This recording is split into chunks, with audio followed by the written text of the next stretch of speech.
Okay. Hi, everyone. Hi, I'm Stephanie Somerville. I am the Engagement Coordinator here at API, and I'd like to welcome everyone to our final Industry Insight webinar for 2022.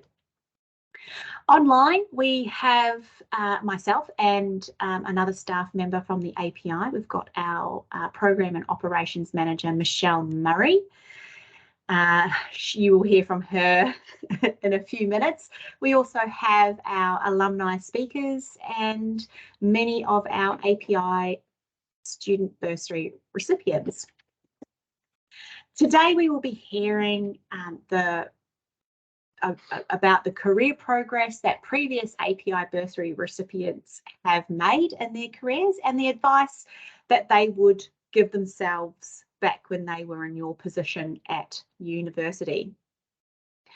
But before we start today, I'd like to begin by acknowledging the traditional owners of the land on which we meet today. For me, it is the Woiwurrung people on the Wurundjeri land.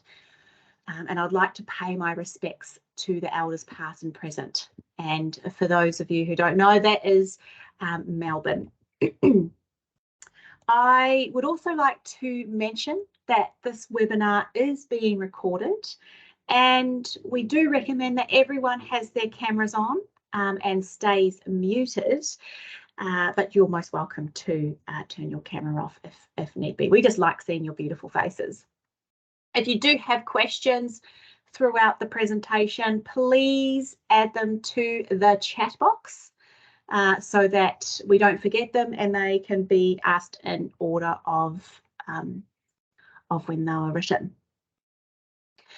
Of course, we will have some question and answers at the end, and that will be a time for our speakers to answer those questions.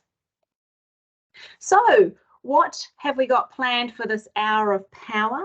Well, I'm just about to hand over to Michelle, who will give us an update on some bursary activities, and then we will welcome our speakers.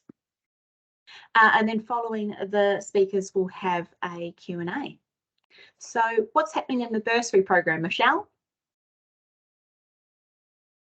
Oh, you're on mute. So I need to take my mic off. So hi, everyone. So we are coming to a close this year. So there are a few activities, but that doesn't include everyone, just some of you, but it's worth mentioning all of it. So please, can you either make a mental or physical note of these dates? We will send you updates as we go.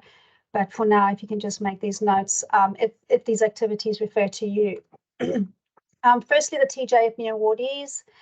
We look forward to seeing you at the Econ conference next week in Brisbane. We have arranged a meeting for this Thursday, the 6th of October. So if you haven't responded to my team's invite yet, please can you do so. It's quite an important meeting just to let everybody know what they need to do and what's expected. And there is quite a few things that we need to talk about. Students that are going on vacation placement this summer, we will be holding a webinar to provide information on the frameworks of the API summer vacation placement requirements, such as your learning journal, the manager mentor sessions, as well as your participation in the Student Empower Summit. We are looking at holding this on Tuesday, the 15th of November, but I will confirm with you shortly. We're just waiting for a few more line managers to come through. Okay, so a big thank you to those students that have agreed to join the API Bursary Committee. It's really great that you could come on board. Steph is smiling. The first meeting will be held on Wednesday, the 26th of October, which will be run by Steph. This is for all bursary students. Your bursary scholarship payment will be made in end of November, December this year. And I'll be sending out a form asking you to either provide or confirm your banking details with us. So obviously new students, you'll need to provide that. Old students, just confirming. Also for all students, the Students Empower Summit will be held on the 7th and 8th of March next year. And we'll be sending out information about this soon. Although this event is mostly for vacation placement students to share their experiences with their employers, we would like to, and we do encourage everyone to participate in this event. I think that's all, Steph. The Industry Insight webinar, that will be held in January. We have 4 a year, and we would like everyone to attend all 4 if you can, but we do understand you can't. But just please remember that when we do send out the invites, that you do let us know why you can't attend, just so that we can mark you off as a valid excuse. I think that's all, Steph. I don't think there's anything else I've missed there. I think, yep, over to you. Excellent. If you do have a question about the bursary program and what you need to do to, attend these, I guess, webinars or the activities involved, please let Michelle know. She is your go-to. All right, we are going to get right into it.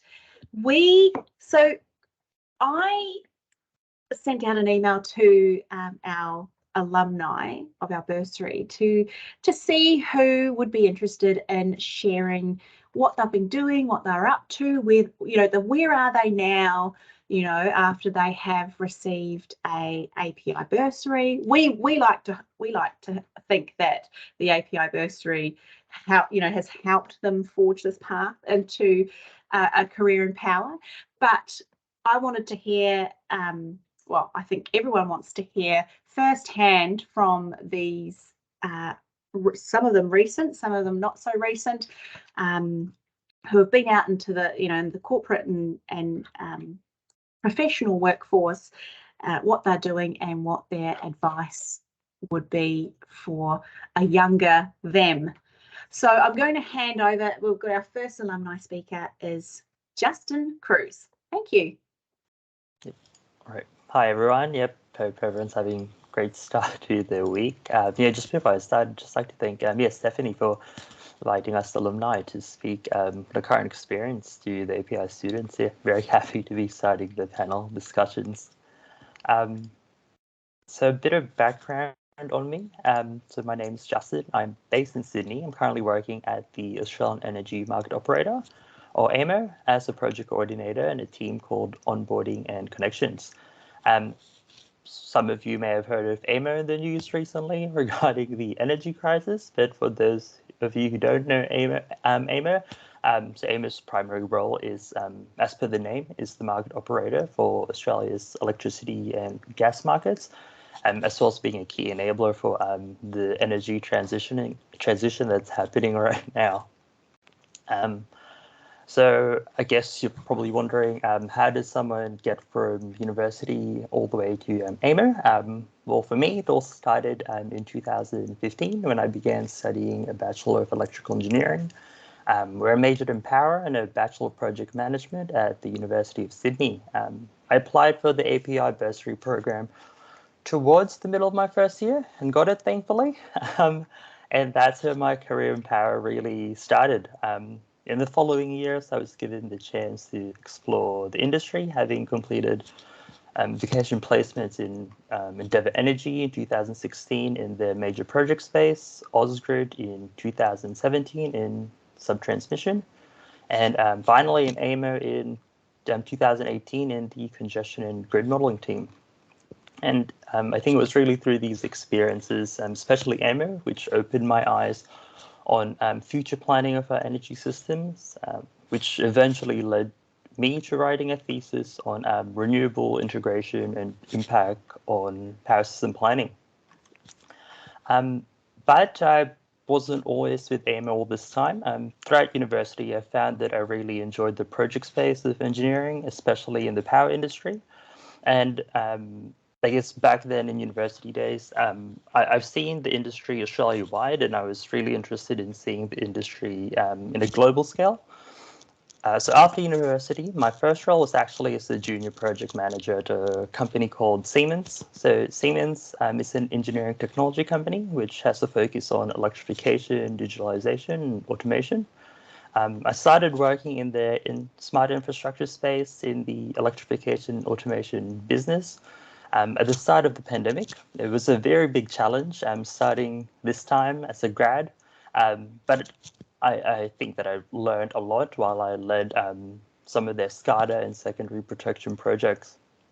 At the same time, I was looking after all the service projects where I was able to closely work with data centers, mines, and renewable generators. And I think it was that close exposure to the generators that really brought me back to, I guess, my roots, as I really saw then the challenges of building and operating new generation. So it eventually brought me back to AMO. As I mentioned, I'm a project coordinator for AMO's onboarding and connections team. I just started June of this year, and in AIM, I have two key functions right now. So first is provide support to connections projects, enabling streamlining the way our team executes the generator connections process. This might be through optimizing project schedules, working on how we can increase our transparency and communications with our industry stakeholders. And the second function is that I look after generator performance standards, non-compliances for plants in commissioning and commercial operation. So in short, generators have agreements with AMO and how they'll perform in the system. If this is breached, it must be remedied. And I help ensure that correct actions are being taken to minimize its impact on the grid. I guess through that, I've alluded to the challenges that the industry presents. Problem solving, collaboration is a must to tackle these. And I think it's what I really enjoyed about the industry and still do. You get to meet some great minds and share and develop brilliant ideas with people, and I think it's very rewarding. And I also see being a part of the industry as almost a way to be contributing to the community. I think it's important to realize, for us to realize that by being in this industry, that I think we have a great impact on shaping what the future looks like. And I think it's something that we should all be proud of. So if you look at my journey so far, it's been 7 years since I started my career in power. And I think Justin from 7 years ago would struggle to believe the position that I am in now. So I guess my advice to you, something that I would have liked to hear 7 years ago, I guess besides telling myself to prepare for a pandemic, I'd say to just don't forget to sit down, look at your achievements, reflect. I think progress in the industry and steps you take in the industry should always be celebrated, big or small. And yes, I hope that gave you a bit of insight to the industry from my perspective. And yeah, happy to take any questions at the end of the session. Thank you very much. Fantastic. Thanks, Justin. That was awesome. I'm actually going to write down everyone's advice. So, Justin, it was reflect on your achievements as you go. I really like that. We're going to introduce our next speaker. We've got Jerome De Vera. Yep. Can you guys hear me okay? Yep. Can you guys hear me okay? That's good. Awesome. Yes. Thanks again for the invite. But yeah, just want to share my experience as well in this panel. So yep, my name is Jerome. I'm based in Adelaide. I work at SA Power Networks. So that's the sole distribution network company for South Australia. What did I study? So I did Bachelor of Electrical Electronics engineering degree at University of South Australia. And yeah, I received my bursary around 2015, which is around my second year, the end of my second year. So it was in a good time. Where am I now? So right now I'm working at SA Power Networks as a substation planning engineer at Network Investment Planning. So my role involves being responsible for medium to long-term planning, mostly on the northern suburbs, so it's metropolitan north. So anything in sub-transmission zone substations to high voltage feeders. I deal a lot with those. Right now in my current role is a lot of in my area, a lot of load growth, all in residential, commercial, industrial, and also generation projects, which large ones anyway, including batteries, which I'm sure Justin will be getting from us, from AMO. So yeah, my projects vary a lot. So, I've got a 90 megawatt processing plant and 127 megawatt battery connecting in our network. So it's quite large. I'm dealing a lot with large projects in that sense. So yeah, how did I get here? I guess the main question is so got my API in 2015, and I did my summer vacation placement, surprise, with SA Power Networks in the distribution planning space. They've decided to get me on as an undergraduate engineer in my 4th year. So I was working with substation design for my final year. So it was a hard final year, being 3 days at uni and 2 days at work. I don't recommend it. Probably that's a note in the end.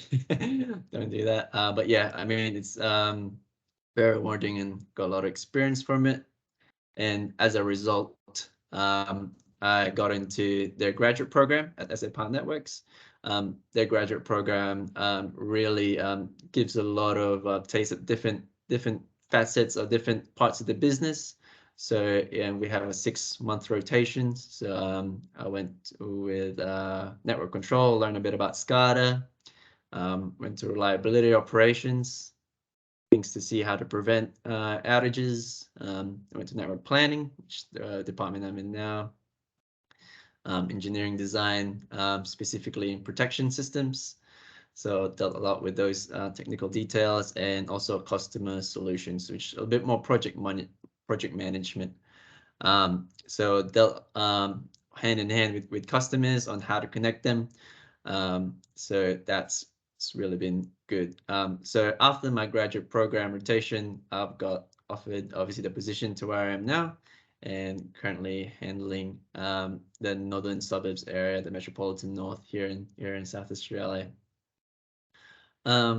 So yeah, why do I enjoy working in the power industry? So there's 2 things, and I think one of them has already been mentioned by Justin, and I think it might be a repeat from most of the things here. But 2 things is like the complex problems, and obviously the reward that you get for the impact in the community. So obviously in our industry right now, we're going through like a paradigm shift, dealing with complex problems, because especially for us as a distribution network, the network's made for one-way flow, goes from generation, transmission down to distribution network. And now in South Australia, our biggest single form of generators is literally sitting in our rooftops. So now we're having to deal with problems that we've never encountered before. And there's definitely days where we're going home and thinking, oh, how do we solve these problems? So those are the type of problems that are really interesting and keeps me on my keeps me on my toes in my day-to-day work. And yeah, and the second thing is having that impact on the community, especially being a distribution network. Pretty much we're the bloodline to the community, so we connect most of the customers into the network. And it's good to know that you have that effect, providing that, I guess, that power to the community. Some people might not think, oh, it's just our power is always there, but there's a lot of work that goes in the background, and that's really rewarding to keep the community lights on. My advice to my younger self, not really advice, but something that I actually did. So one thing that I'll probably tell some of the young engineers is that get involved in industry, which I think the API bursary already does. But when I was still at my uni, I attended multiple industry events.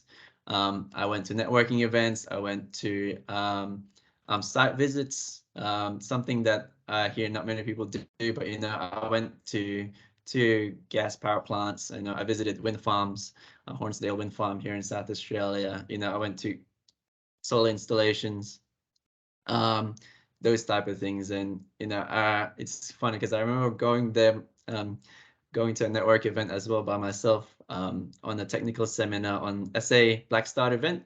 You guys might remember in 2016. We had a statewide blackout. That was by AMO's chairman, Dr. Tony Markson, I think in 2017. So I found myself being the only university student there at the time with a bunch of senior engineers. But yeah, get started early. It gives you a really good taste into the industry, and it'll kind of form the path in your career planning as well. So and it's good to have a chat with people already working in the industry, obviously like this one. And yeah, I guess that's my piece of advice for everybody. Fantastic. Thanks, Jerome. So get involved. It's always a little bit harder after a pandemic when there's a lot of, I guess, cautiousness. Is that the word? Getting back into face-to-face events. But I think everyone is, you know, most people are back in the office these days. And so hopefully face-to-face events start up again. All right, next we have Cameron. Now Cameron is there. I can see his name. Cameron, would you be able to come forward, please? Hey, sir, can you hear me all right? Yeah. You Yeah, don't want to cool. put your camera on? It's on, right? No? Oh, It's on my yeah, side. there we go. Now I can see you. All right. Cool. You go ahead. Okay, cool. So first of all, congrats to everybody that's the new bursary. Like, I don't want to exaggerate too much, but this is kind of the defining moment of your career, especially if you're going to continue in power, because the bursary really sets you up for the future. So congrats to everybody. Yeah, well done. You should give yourselves a pat on the back. So my name's Cameron. I study electrical engineering. I'm based in Sydney, so I studied at UTS. And right now I'm working for Endeavour Energy. So I'll try to keep my story short and sweet, and I'll focus a bit more on how I got to where I am at, because I think that's the most interesting part for me. So I studied electrical engineering at UTS, but I did a lot of my electives focused on software engineering, the coding type of stuff, programming, etc. Just because I was interested in it. I didn't have any future aspects on that. I was just purely interested. And currently I work at Endeavour Energy, which is the distributor for New South Wales, or one of the distributors in New South Wales. So my team focuses on asset management. All the poles and conductors, all the physical assets you see outside, we kind of make sure that they're performing okay. We create investments for replacements when needed. And we also look at, when to maintain these things. My specific role is in analytics. So it's kind of combining electrical engineering and data analytics and automation, etc. So I started my career around 2016 or 2017 when I got my bursary. And I got an internship at a company called Oricon, which is a consultancy company. They do energy design. And when I started, I had no idea what I was doing, to be honest. I was completely fresh in the industry. So I had a complete blank slate of things to learn.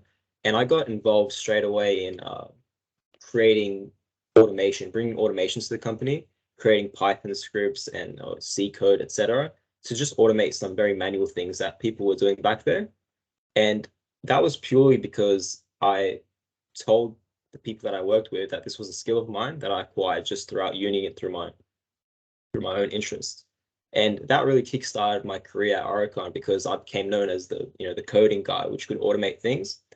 And a lot of the times it was automating projects that I would have no idea they even existed. Like one piece of work that I did was calculating ice that would accrete on conductors in the Blue Mountains or in snowy areas. And doing little projects like this here and there built my portfolio at Oricon. And I started networking a lot better with the people I knew.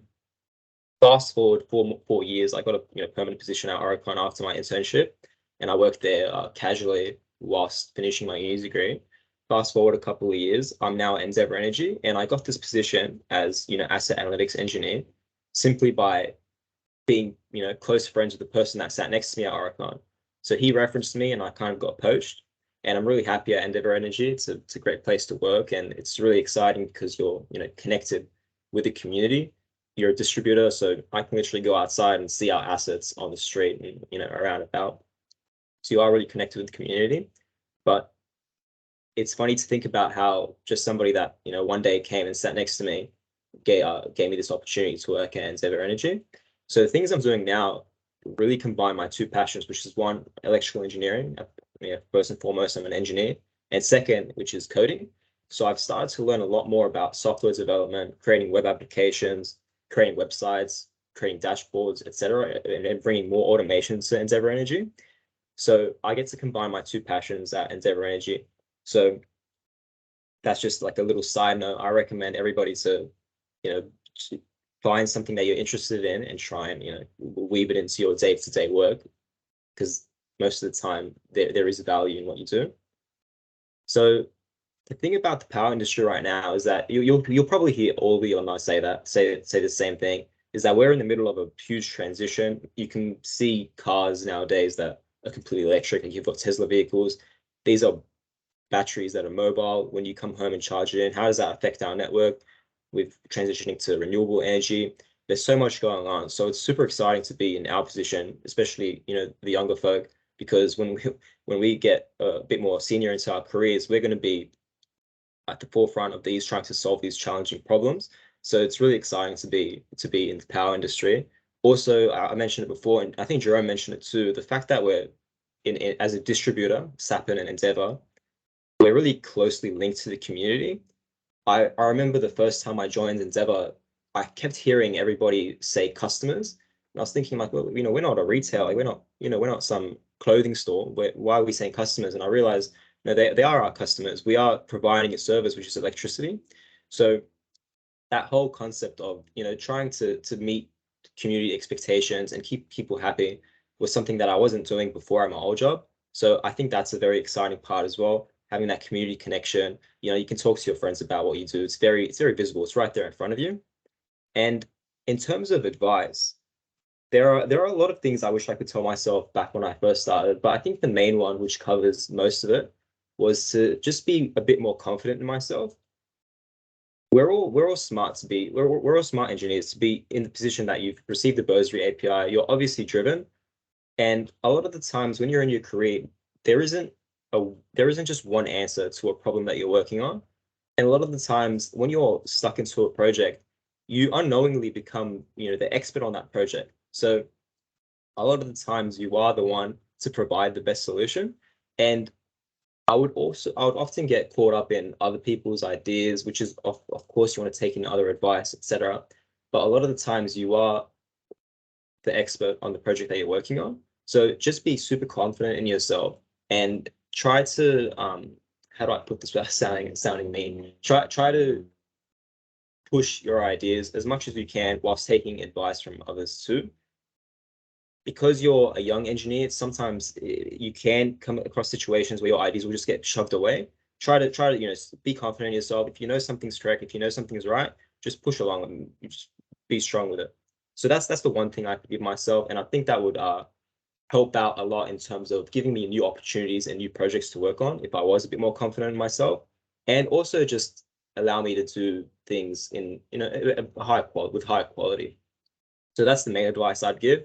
And if somebody if you are able to apply that, it's really scary when you enter the industry. But if you are able to apply that when you're young, I think you'll be set up really well. So that's the main thing I'd give.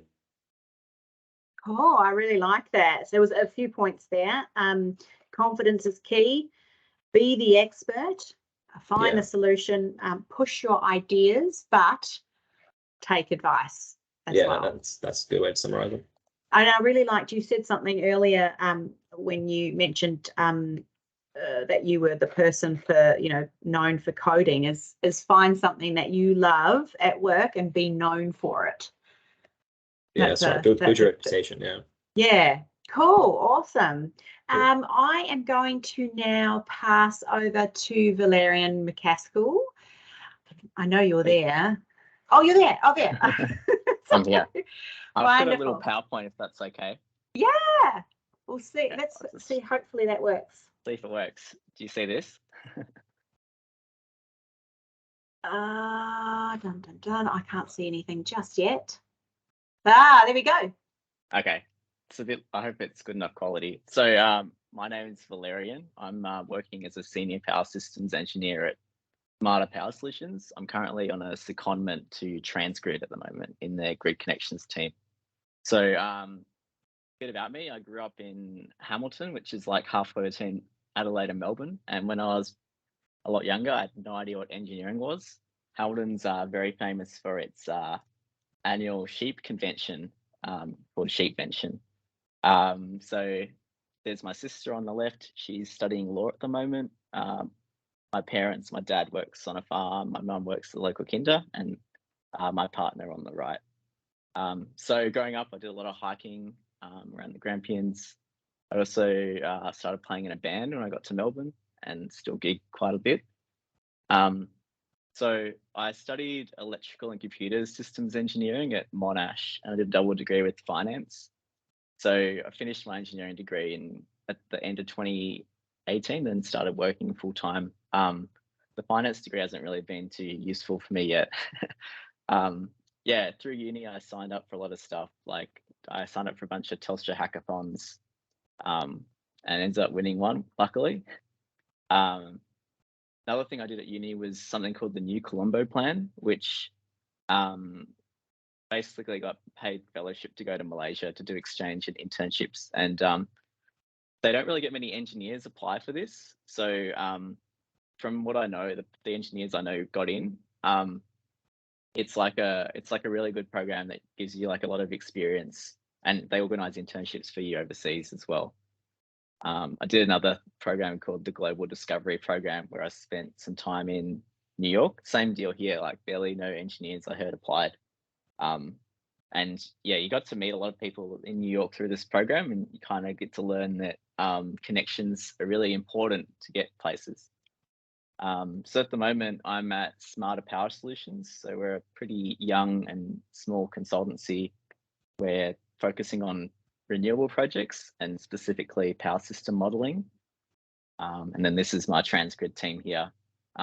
If you guys here know Shilpa, Shilpa's got an API bursary as well. So there's 3 of us at Smarter Power Solutions seconded here working in the grid connections team. So most of what I specialize in these things called grid forming batteries.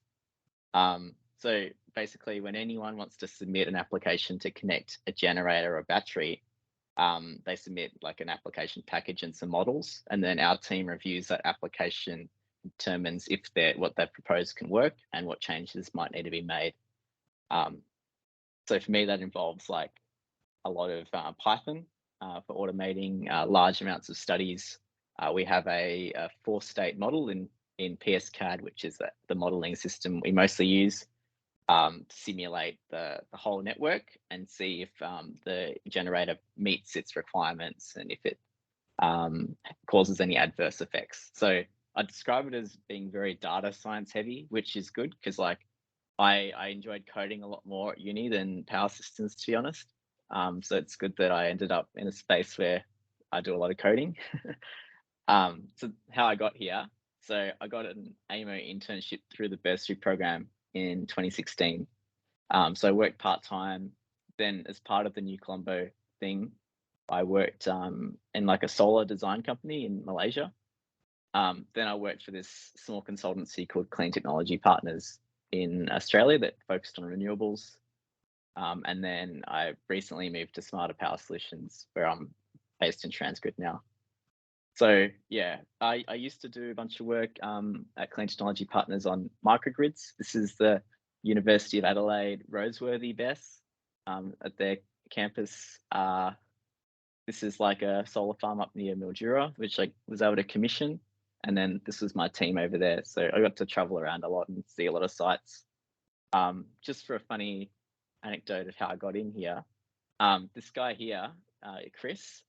So I met someone at one of my friend's house parties who recommended that I apply for a company that did retail solar.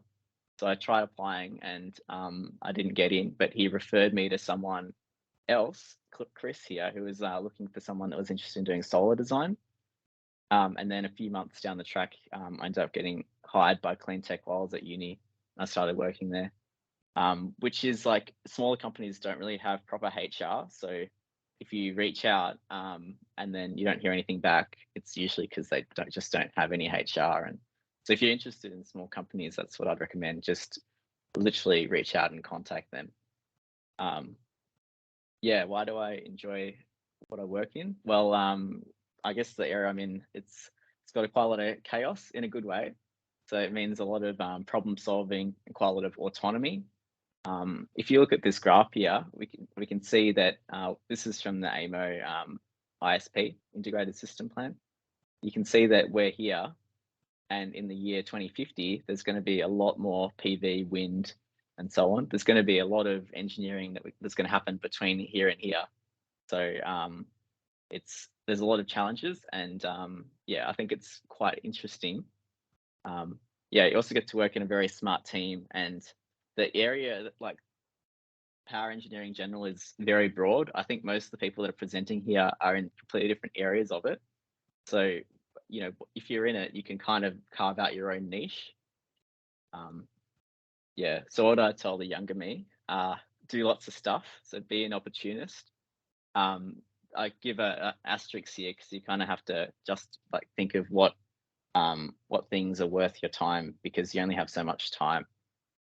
Meet lots of people and remember them, because remember, all the people that are around you now will eventually be working as well. So they will also be able to give you ideas and connections and things. And don't feel sad if you get rejected. It's sometimes for the best. Like I remember I applied for Deloitte at the end of my uni, and I'm thinking back, I'm just so glad that never happened, because yeah, working in power is like a lot better from what I can tell. Thanks. It's definitely so much better, I think. So I think we can all say that. Awesome. So the advice I got was do all the stuff. Obviously, asterisks, make sure that's worth your time. Be an opportunist. Meet people and build your network. And sometimes rejection is for the best. Excellent. Thanks, Valerian. I don't know if Sean is actually online. So, oh, you're here. Oh, where are you? Okay, are you showing your face? Yeah. Oh, wonderful. Okay, I am going to pass over to Sean Bowen. Okay. Thank you. No worries. I've also got a little PowerPoint prepared. Oh, okay. Just let me know when you can see that one. Yep, you can see that. Yeah. Beautiful. So yeah, first and foremost, big thanks to Stephanie and Michelle for the opportunity to speak to everyone today. It's great to hear back from API. It certainly opened up a lot of doors. So yeah, great to be giving something back. So a little bit about myself. So I'm a lead electrical engineer at a company called Oricon. I actually work in the building services sector, so it's probably only just classed as being in the power industry, but I'm looking forward to giving you all a bit of an insight into what that involves.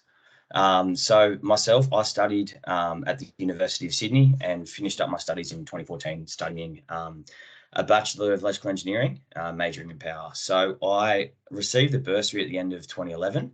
Had some good internships with Endeavour, Ausgrid and Transgrid. Unfortunately, 2014, 2015 probably wasn't the best time in the power industry, with a lot of privatisation going on, a lot of assets being sold. There was a bit of nervousness, I'll say, in the industry. So I decided to look up my network, see who I knew, and I eventually found building services. So a lot of you probably have absolutely no idea what that means. So just to give you a bit of background on it. So building services is essentially, it's all customer focused. So I think everything you do at university is, especially in a power sense, is usually based just on the grid. It's about the grid, it's about transmission, it's about distribution, and the customer is really just the customer. So building services is essentially working very, very closely with architects and structural engineers and planners and a whole range of other disciplines to go through and design buildings, a whole different range of buildings. So I've worked on everything from commercial buildings, shopping centres, residential buildings, public infrastructure, data centres, retail fit outs, commercial fit outs, you name it. I've probably worked in that industry. And what we do from an electrical sense is pretty much everything. So we have to go and figure out from, right from the start, from how big does a connection to the building need to be? right down to, you know, where do we put the main switch room? Where do we put a 15-ton generator that needs a lot of air and is as noisy as anything? You know, where do we put things like that? How do we get cables around the place? Sizing all the infrastructure, right down to the final light fitting and power put on the walls. So for me, it's a really good mix, because some things are kind of pure engineering, like sizing a cable or, you know, doing a maximum demand calculation. It's very analytical and purely engineering. But then certain things like, you know, doing a lighting design for a boutique commercial fit out gives you a bit of opportunity to have some kind of, you know, creativity and a bit of design flair. So we also touch on, you know, communication systems, MATV, electronic security, CCTV, all of this. So going through and designing and documenting all of these to then, you know, so builders and electricians can tender on the works. So going through with just some project highlights, I've been very, very fortunate to work on some great jobs in and around Sydney. So the top left there is the North Connects tunnel. So I didn't actually work too much on the tunnel itself, but I worked on the control centre building and a few stabling yards, which was fairly unique. A lot of redundancy built into the design, and yeah, a good kind of challenge there. Top right is Next DC S3, which is a data centre just opened in the north of Sydney, which is a 300 megawatt facility. So I suppose anyone who doesn't know what a data centre is, it's basically where all your online cloud storage lives. So when you take photos and upload them to Google Drive or whatnot, it just means a lot more of these are getting built. Bottom right, we have Western Sydney Stadium, or CommBank Stadium, that it's now known as, and also worked on the recently opened SFS as well. And then down on the bottom left, there's a commercial building in Parramatta that we did the design for just before COVID came, which put a bit of a halt to the work. So I still think they're waiting on an anchor tenant to come through before they go through and build that one. I suppose for me, the proudest job that I've had at the moment is these towers here. So I'm not sure how many of you are in Sydney, but these things here, so One Sydney Harbour residential apartments, are absolutely climbing up right next to the Crown Casino. So these are some very, very boutique residential apartments. I think that the penthouse in the tallest one sold for $140 million. So it's the most expensive residence in the country. And I've been working on this project since 2015. The attention to detail in these apartments is second to none.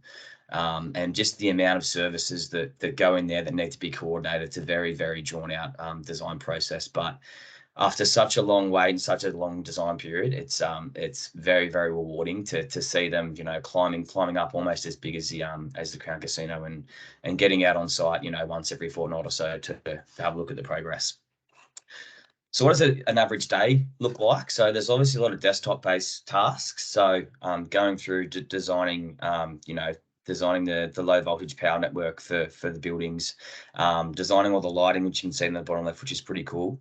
But a big thing we do as well is all the modeling. So everything's drawn in, you know, 3D modeling software, just to make sure everything will fit before it actually goes ahead, which I'm glad they do, because the amount of services in some buildings these days, you absolutely need to do it, more so just to be sure that the actual building will work. And then what I love about my job as well is the ability to go out on site and see things actually come to fruition. So here we are on a recent site building of that same building, just talking about where we're going to put in a few meter panels in this main switch room.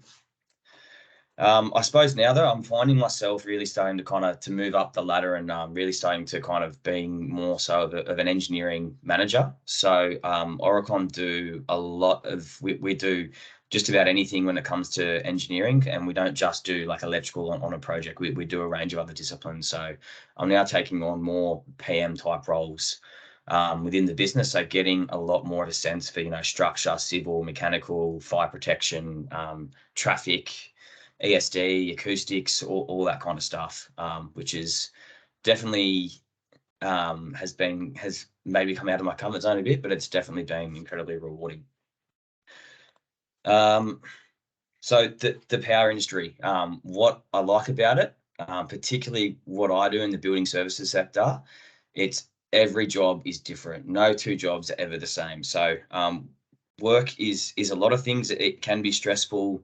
It can be full on at times, but I would never ever say that my job is boring. No way. And I think a few of the team have touched on it, but we're facing an incredibly important shift to go to renewables. So for me, it's actually quite fulfilling to be a part of that. We're seeing such more of a focus to ESD and you know, a green future for building. So yeah, great to be a part of those projects. In terms of advice to my younger self, so as we touched on before, kind of graduating in 2014 wasn't really the best time for the power industry with a lot of uncertainties.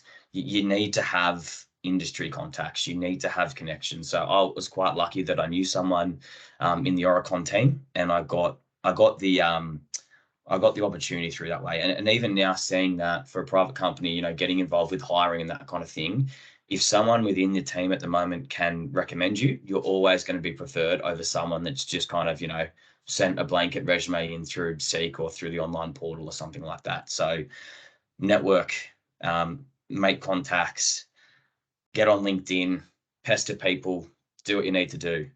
And then I suppose in terms of actually more so from a consulting side, but and I'm sure you've been preached this at university, but there are so many things way more important than technical ability. There will always be a modeling software that will get the calculation right 100% of the time. Always. You just need to know enough to know what's going on behind that. Not everyone can be accountable for a project and get it over the line. Not everyone can make a tough call, and not everyone can lead a team. So if the two kind of non-technical skills that I would kind of just hammer into my younger self would be accountability and effective communication. And that's me. Wonderful, thanks, Sean. That was really cool. You've worked on some really cool projects, and the advice I got out of that was obviously network, build your network, and that the non-technical skills are just as important, if not more, than the technical skills, because and you've highlighted accountability and effective communication, which is very, very important. We are going to move on to our last but not least in any way speaker, Neha. Sorry, can you hear me? Yes. Okay, I also have a slide that I want to share. Give me a minute. All right. Cool, can you see my screen? Okay, so my name is Neha. I currently work at Energy Queensland based in Brisbane. Before I get into any details about what I'm doing at the moment, I thought I'd share a little bit about my journey to where I am now. So I started studying electrical engineering in 2016. In the second half of my first year, I got some work experience with the Power and Energy Systems Centre. This was my first exposure to the power industry, and I was just really excited to see how much change that was coming up in the industry. And it really ignited my interest in pursuing a career in power further. Following my first year, I was fortunate to get an industry placement at the end of my second year, actually, through the API. So that was with Energy Queensland, which is also where I am now. So that was my first industry placement, and it was really great for firstly making connections within the industry, and also just getting a bit of an understanding of how the power industry operates. I was in the asset standards team, so I got a bit of exposure to what type of standards are used in industry. Yeah, and so following that placement, the following year, I went to Redback Technologies. I don't even know if you can call Redback Technologies a startup because they've expanded so much now, but basically they produce a lot of solar technology solutions. And it was quite the change of pace from Energy Queensland because much smaller team. So it was really good to get that perspective too, and see how a smaller team operates, and highly recommend to anyone to get some experience at a startup if they ever have the opportunity to. In the following year, it was my final year of study, so 2019, and I was thinking about my thesis. I really wanted to do an industry-based thesis, so through the connections I'd made in my previous years, and also through the help of the API, I was able to do an industry-based thesis with the Intelligent Grid team at Energy Queensland. So that was really good. Went into the office a few days a week just to get some advice from the people working here, and then also just have access to the resources that I would from Energy Queensland. So following my thesis, I graduated and I was thinking about grad jobs.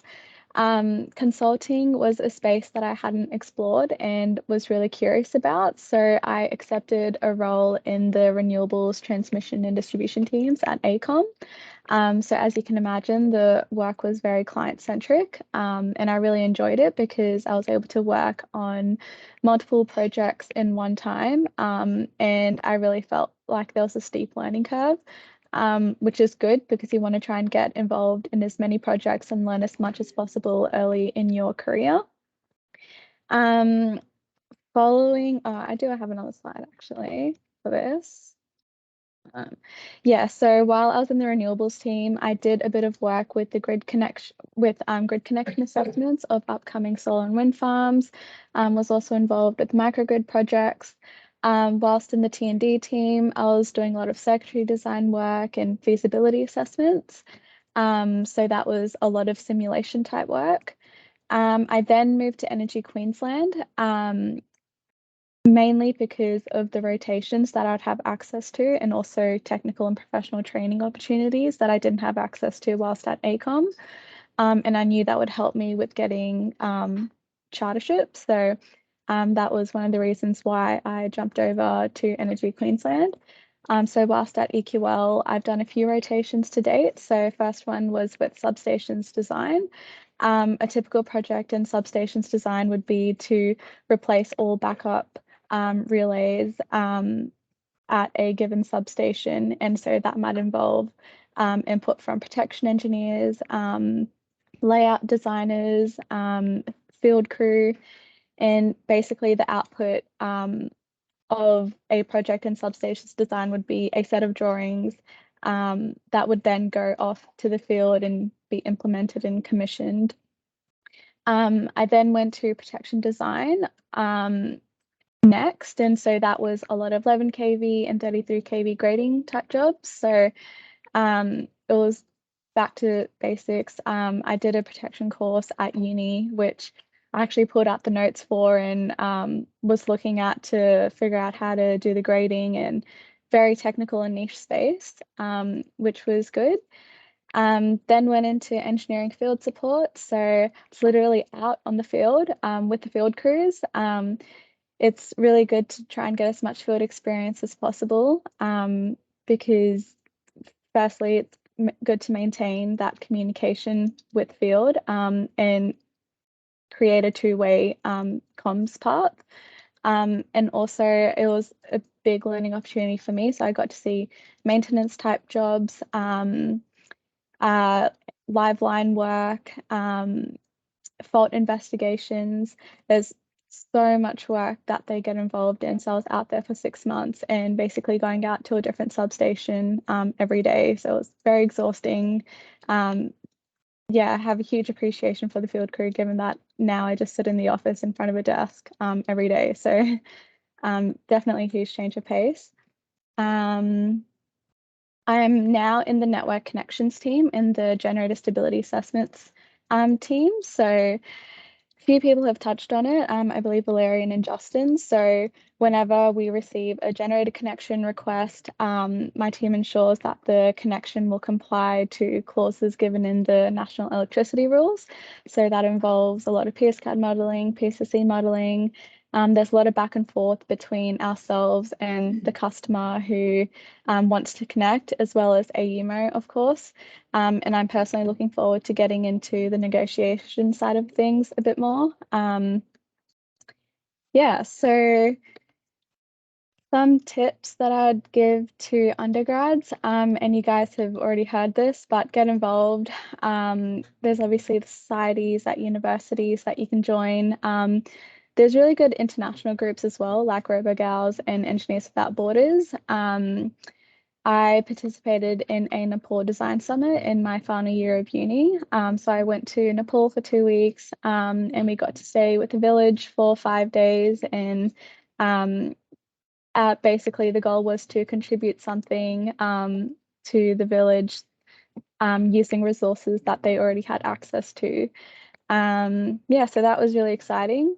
Another piece of advice that I'd give is to not be afraid, and this is something that I heard already going into university but didn't really fully embrace, is to don't be afraid to try something new or different, even if it's in terms of choosing electives that are a little bit different to your major. So if you're doing power engineering, don't feel like your electives have to be within power. Be open to venturing out and trying something different, and also plan ahead.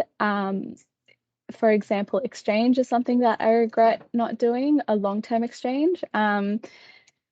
But yeah, you really don't know who you're going to meet through different experiences, through new experiences. And as a few people have mentioned, it's the connections that take you far in engineering. So yeah, that's my piece of advice. Fantastic. That's awesome. Before we move into the questions, I was just hoping that everyone sort of who can show their face and come online, and we'll take a picture of the group. I'll just now, Neha, can you? Oh, it's done. Yep. Done. Yep. It's come down. So if you can show your face, would love to see your face, because I want to get as many of us on the screen, and then I'll give you guys a 1, 2, 3, and we can do a smile. That way I'm not capturing anyone off guard and they're not, freeze frame or whatever. So there's heaps of people that haven't turned their video on. I'll just double check. This is, we would love to see your face. Come on. No, okay. I'm going to do a how do I do this? There you go. Okay, 1, 2, 3, and smile. Thanks, Cameron. Let me just make sure that I have. Let's see if I can do this. Large gallery. Does that work? There we go. I can see more people now. Let's try again. 1, 2, 3, smile. Fake smile. Okay, I'm going to open the floor to some questions. Let's see if we've got anything in the chat. Excuse me. I don't think I see anything in the chat. Does anyone have any questions for our alumni speakers? On another note, would our alumni speakers be open to people connecting with them on LinkedIn? Yep. Yeah, 100%. Yeah. Wonderful. I'm going to do a post on social media tomorrow, and I'll tag you all in it. And if you do have a question for one of our speakers, please reach out to them. I know all of them have sort of mentioned to really, take the opportunities, build your network, try something new, build your non-technical skills, reflect on your achievements, celebrate your achievements, get involved in the industry. This is all fabulous advice. And I hope that everyone online has taken something away from this webinar today that they can they can use in their future career. We've got a question. Yay, Lachlan. Has anyone had a chance to look at working on optimizing DER dispatch using big data analytics?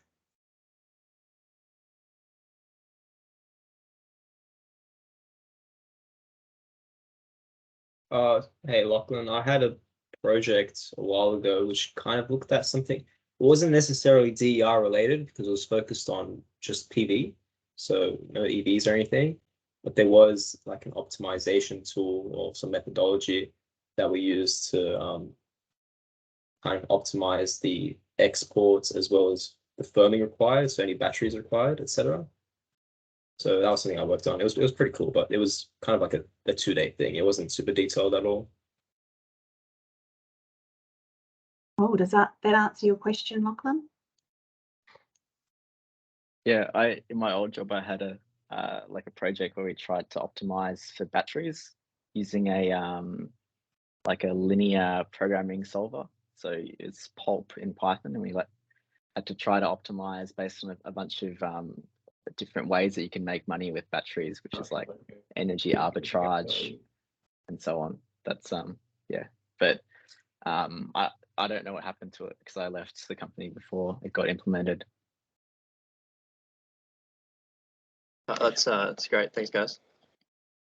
Hi guys, sorry, I think there might be something wrong with my bandwidth. I'm not able to use the chat feature today, but just want to say thank you all very, very much.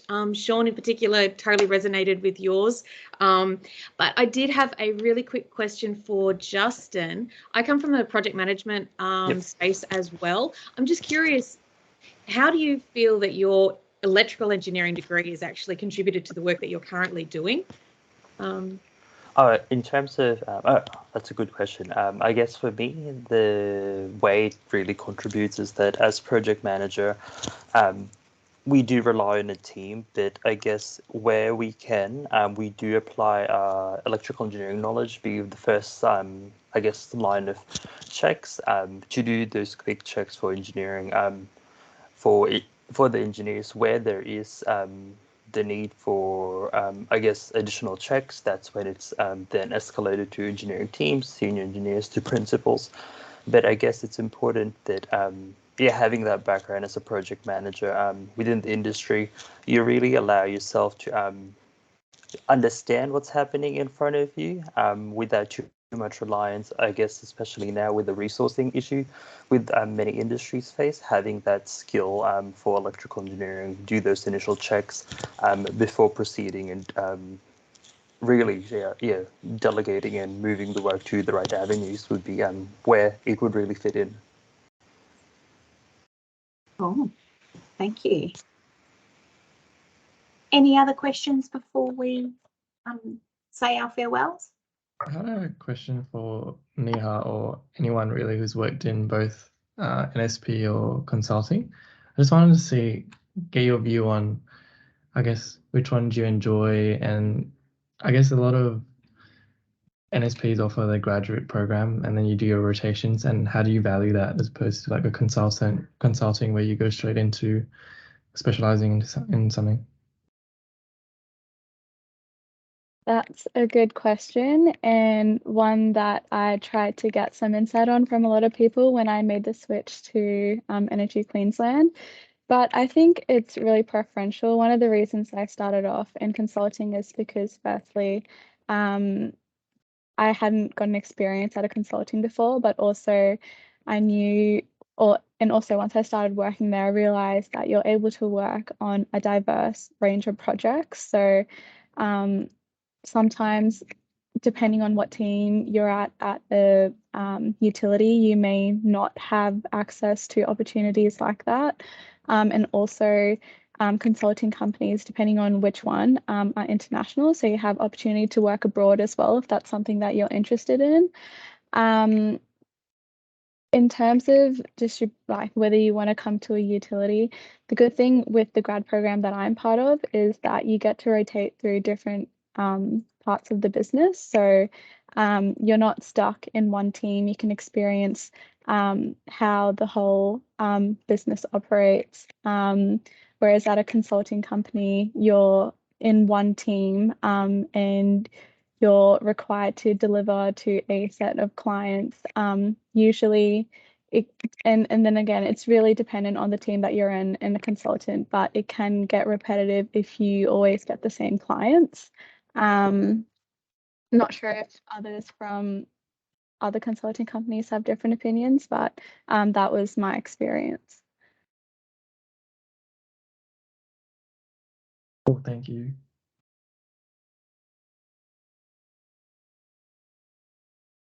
Any final questions?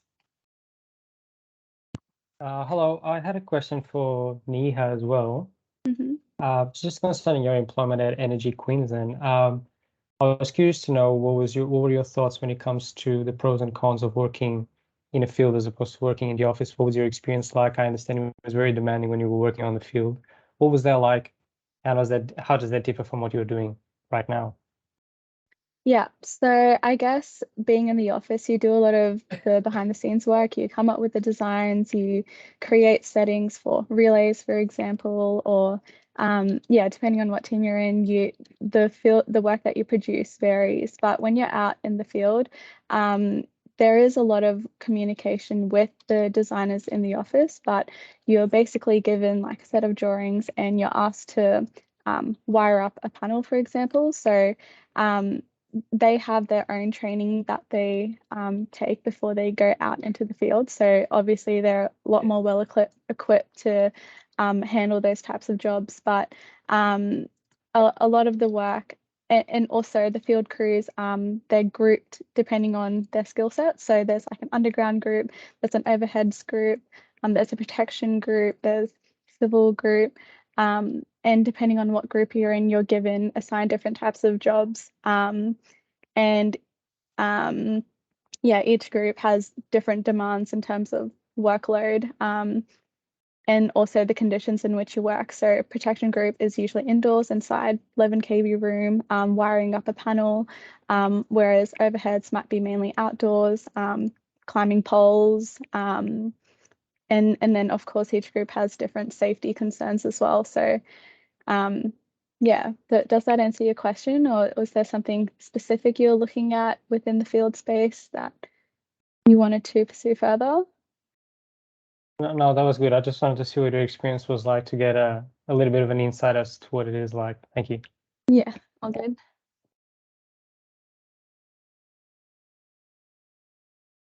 Any other questions? I think Vaughan, you're looking like you want to ask a question. Yeah, I was going to ask a question.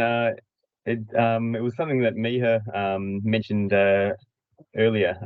Although I know she's just answered the last two questions as well. So if somebody else wants to jump in, it could probably apply to anyone. Miha, I think you mentioned earlier that when you changed from AECOM to Energy Queensland, one of the reasons was that you thought some of the tasks would be better for you to be able to get chartership. Yeah, is anyone able to speak to that? Is it an important thing to become chartered in the power industry? And if so, are there some companies that are challenging to get chartership through?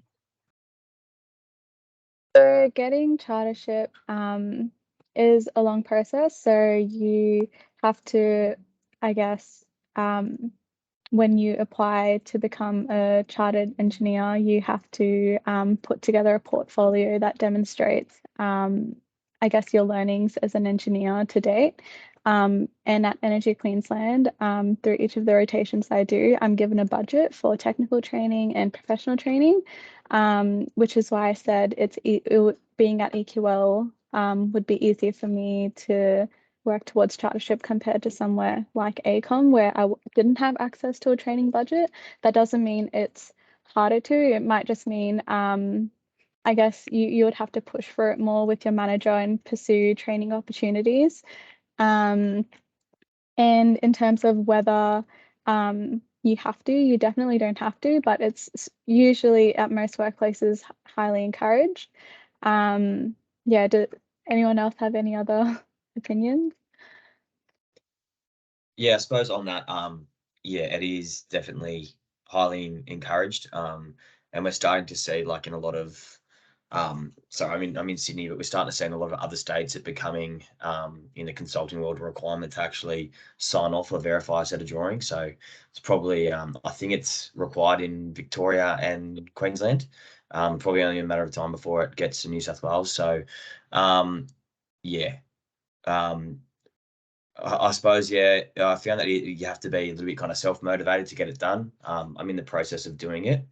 But no, like most people in our team that have gone for it haven't, it's just a time thing. It's just finding the time to put your competencies together, get your evidence done, and actually go through the process rather than a challenge of not having the opportunities to, to demonstrate a competency or do a training course or anything like that.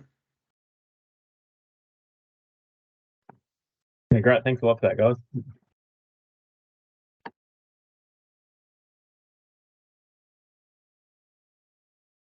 Right, any final questions before we all log off and say farewell?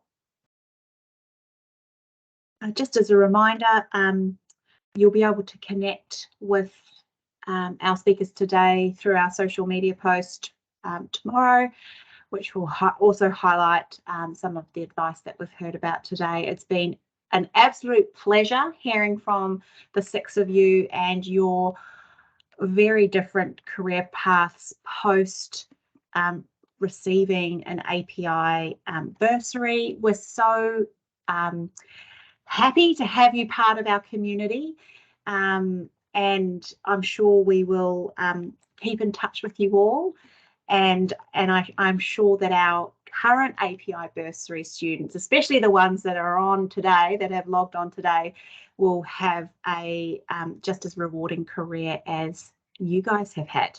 So thank you very much. Thank you to everyone who has joined us today. As I said, this is our 4th and final Industry Insight webinar for the year. All the bursary recipients will be advised of the next year's program. We again will have 4